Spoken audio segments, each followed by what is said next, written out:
Hello बच्चों, let's read the question. So question says that a 1% mass by volume KCl solution is ionized extent of 80%. The osmotic pressure at 27 degree Celsius of the solution will be. So basically osmotic pressure हम कैसे define करते हैं? तो ये होता है आपके पास CRT, concentration. C is the concentration, R क्या होता है?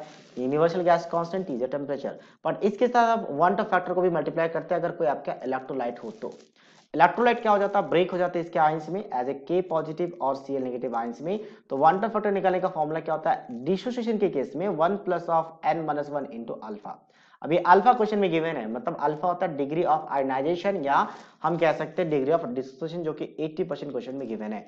तो बट अल्फा का वैल्यू हमेशा किस में रखा जाता है? फ्रैक्शन में। तो इसको 100 से डिवाइड कर लेंगे तो ये बन गया 0.8। अच्छा, n क्या होता है? Number of ions after the dissociation. तो यहाँ पे दो आयंस है तो n2 रखेंगे, 2 माइनस 1 तो 1 प्लस अल्फा बचा, तो 1 प्लस अल्फा, अल्फा कितना 0.8 है, तो 1 का फैक्टर आ चुका 1.8।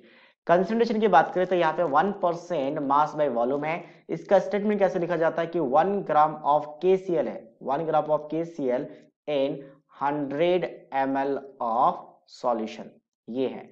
तो ये स्टेटमेंट लिखते ही आपका मास पता चल जाता है और वॉल्यूम पता चल जाता है। तो इसका मतलब नंबर ऑफ मोल्स निकाल सकते हैं KCl का, given mass upon molar mass. इसका मास होता है 39, ठीक है। पोटाशियम का 39 और कैल्शियम क्लोरीन का कितना होता है 35.5। तो दोनों ऐड करेंगे कितना आ जाएगा 74.5 आ जाएगा। तो नंबर ऑफ मोल्स आ चुका है। अब यहां से निकालेंगे कंसंट्रेशन।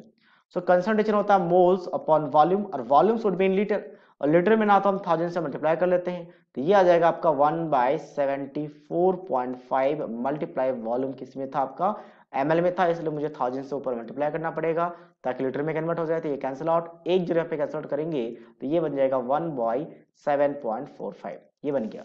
ये कंसंट्रेशन आ चुका है। अब यहाँ पे रखते हैं सारा वैल्यू। अच्छा, साथ साथ में टेम्परेचर भी कन्वर्ट कर लेते हैं, क्योंकि टेम्परेचर केल्विन में रखना होता है हमें। 27 डिग्री सेल्सियस है, अगर मैं 273 ऐड कर लूँ तो ये बन जाएगा 300 केल्विन। तो ये केल्विन में आ चुके हैं। अब रखते हैं सारा वैल्यू।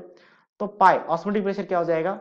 वन टफ फैक्टर कितना आपका 1.8 है, कंसंट्रेशन कितना आपके पास 1/7.45 है, ठीक है। आर का वैल्यू इनिशियल गैस कांस्टेंट 0.0821 है, और साथ में टेम्परेचर कितना आपका 300 केल्विन। सभी को कैलकुलेट करते हैं और फिर फाइनल आंसर हम निकालते हैं इसको।